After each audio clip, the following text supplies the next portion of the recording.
Teori yang ketiga adalah teori realitas oleh William Glasser. Teori realitas dikembangkan oleh William Glasser, seorang psikolog dari California. Glasser lahir pada 11 Mei 1925 di Cleveland, Ohio, Amerika, dan meninggal pada 23 Agustus 2013 di Los Angeles, California, Amerika, pada usia 88 tahun. Realitas adalah suatu sistem yang difokuskan kepada tingkah laku sekarang. Ciri yang sangat khas dari teori ini adalah tidak terpaku pada kejadian-kejadian masa lalu, tetapi mendorong konseli untuk menghadapi realitasnya. Teori ini juga tidak memberi perhatian pada motif-motif bawah sadar sebagaimana pandangan kaum psikoanalisis. Realitas lebih menekankan pada pengubahan tingkah laku yang lebih bertanggung jawab dengan merencanakan dan melakukan tindakan-tindakan tersebut. Manusia digerakkan oleh kebutuhan-kebutuhan dasar yang asalnya bersifat genetik. Kehidupan manusia adalah perjuangan konstan untuk memenuhi berbagai macam kebutuhan ini dan mengatasi konflik yang selalu muncul di antara mereka. Secara rinci, Glasser menjelaskan kebutuhan-kebutuhan dasar manusia, yaitu yang pertama adalah kelangsungan hidup ataupun survival. Kehidupan fisik ini bertempat di otak tua yang berlokasi di sebuah kelompok kecil struktur yang terklaster di puncak tulang belakang. Kebutuhan-kebutuhan tersebut meliputi kebutuhan memperoleh kesehatan, makanan, udara, perlindungan, rasa aman, dan kenyamanan fisik. Yang kedua adalah cinta dan rasa memiliki atau love and belonging. Salah satu kebutuhan psikologis manusia adalah kebutuhannya untuk merasa memiliki dan terlibat atau melibatkan diri dengan orang lain. Beberapa aktivitas yang menunjukkan kebutuhan ini seperti persahabatan, acara perkumpulan, organisasi, dan keterlibatan dalam organisasi kemahasiswaan. Yang ketiga adalah kekuatan atau prestasi atau power of achievement. Nah, kebutuhan akan kekuasaan meliputi kebutuhan untuk berprestasi, merasa berharga, dan mendapatkan pengakuan. Kebutuhan ini biasanya diekspresikan melalui kompetensi dengan orang-orang di sekitar kita, memimpin, mengorganisir, menyelesaikan pekerjaan sebaik mungkin, dan lain sebagainya. Yang keempat adalah kebebasan atau kemerdekaan, atau freedom or independence. Kebebasan merupakan kebutuhan untuk merasakan kebebasan atau kemerdekaan dan tidak bergantung pada orang lain. Misalnya membuat pilihan, seperti aktif pada organisasi kemahasiswaan, memutuskan untuk melanjutkan studi pada jurusan apa, bergerak dan berpindah dari satu tempat ke tempat lain.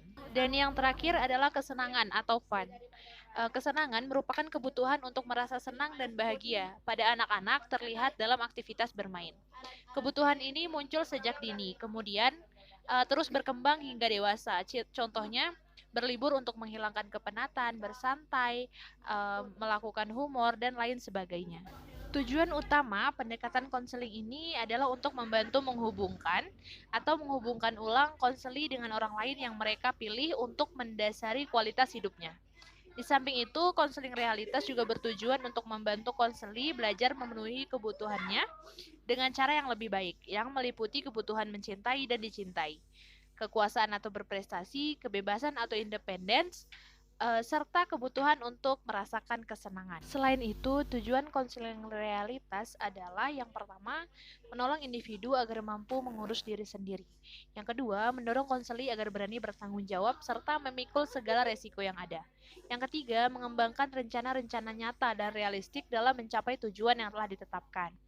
Yang keempat, perilaku yang sukses dapat dihubungkan dengan pencapaian kepribadian yang sukses. Dan yang kelima, terapi ini ditekankan pada disiplin dan tanggung jawab atas kesadaran diri sendiri. Selanjutnya adalah peran konselor dan konseli realitas. Yang pertama, konselor terlibat dengan konseli dan membawa konseli menghadapi realita. Jadi tugas utama seorang konselor adalah untuk menjadi terlibat dengan konselinya dan kemudian menghadapi konseli dengan mengusahakan agar konseli dapat mengambil keputusan. Yang kedua adalah konselor sebagai pembimbing. Konselor tugas melayani sebagai pembimbing untuk membantu konseli menaksir tingkah laku mereka secara realistis. Yang ketiga itu memberi hadiah. Konselor diharapkan dapat memberikan hadiah kepada konseli bila konseli mampu berbuat dalam cara yang bertanggung jawab dan tidak menerima setiap penghindaran atas kenyataan ataupun tidak mengarahkan konseli menyalahkan setiap hal atau setiap orang. Yang keempat adalah mengajar konseli. Jadi beberapa kualitas pribadi yang harus dimiliki oleh seorang konselor adalah kemampuan untuk mengajar konseli untuk mencapai kebutuhan mereka secara terbuka. Lalu yang kelima itu menjadi motivator. yang mendorong konseli untuk dapat menerima dan memperoleh keadaan nyata, lalu dapat merangsang konseli untuk mampu mengambil keputusan. Selanjutnya adalah penyalur tanggung jawab, sehingga keputusan terakhir berada di tangan konseli sendiri, dan konseli sadar bertanggung jawab dan objektif serta realistik dalam menilai perilakunya sendiri. Dan yang ketujuh adalah moralis. Jadi konselor memegang peranan untuk menentukan kedudukan nilai dan tingkah laku yang dinyatakan konselinya. Lalu yang kedelapan adalah pengikat janji atau kontraktor. Artinya seorang konselor memiliki peran, punya batas-batas kewenangan, baik berupa limit waktu, ruang lingkup kehidupan konseli yang dapat dijajahi maupun akibat yang ditimbulkannya. Selanjutnya adalah teknik-teknik dalam konseling realitas. Nah, yang pertama itu adalah memperkuat tingkah laku. Atau shaping adalah metode mengajarkan tingkah laku dan terus-menerus melakukan aproksimasi dan membuat rantai hubungan. Yang kedua adalah modeling yang digunakan dengan tujuan dapat mempelajari tingkah laku baru, memperlemah atau memperkuat tingkah laku yang siap dipelajari, dan memperlancar respon. Yang ketiga adalah metafor. Konselor menggunakan teknik ini seperti senyuman, analogi, dan anekdot untuk memberi konseli suatu pesan penting dengan cara yang efektif. Selanjutnya adalah hubungan. Menggunakan hubungan sebagai bagian yang esensial dalam proses terapeutik ataupun proses konseling. Hubungan ini harus memperlihatkan upaya menuju perubahan, menyenangkan, positif, tidak menilai, dan mendorong kesadaran konseli. Yang kelima adalah pertanyaan. Konselor menekankan evaluasi dalam perilaku total. Asesmen harus berasal dari konseli sendiri. Konselor tidak mengatakan apa yang harus dilakukan konseli, tetapi menggunakan pertanyaan-pertanyaan yang terstruktur dengan baik untuk membantu konseli menilai hidupnya. Dan selanjutnya adalah intervensi paradoks. Terinspirasi oleh Frank, pendiri konseling Gestalt, Glaser menggunakan paradoks untuk mendorong konseli menjawab bagi perilakunya sendiri. Selanjutnya adalah pengembangan keterampilan. Konselor perlu membantu konseli mengembangkan keterampilan untuk memenuhi kebutuhan dan keinginan-keinginannya dalam cara yang bertanggung jawab. Selanjutnya adalah adiksi positif. Menurut Glaser, adiksi positif merupakan teknik yang digunakan untuk menurunkan berbagai bentuk perilaku negatif dengan cara memberikan kesiapan atau kekuatan mental, kreativitas, energi, dan keyakinan. Selanjutnya adalah penggunaan kata kerja yang dimaksudkan untuk membantu konseli agar mampu mengendalikan hidup mereka sendiri dan membuat pilihan perilaku total yang positif. Yang terakhir adalah konsekuensi natural. Konselor harus memiliki keyakinan bahwa konseli dapat bertanggung jawab dan karena itu dapat menerima konsekuensi dari perilakunya. Seperti halnya pendekatan lain, realitas juga memiliki kelebihan dan kelemahan. Kelebihannya yang pertama adalah asumsi mengenai tingkah laku merupakan hasil belajar.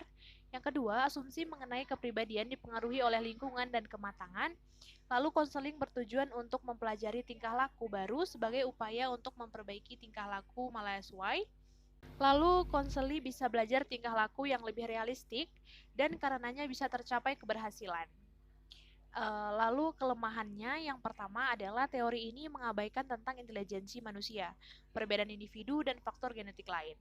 Lalu yang kedua, dalam konseling itu kurang menekankan hubungan baik antara konselor dan konseli, hanya sekedarnya saja.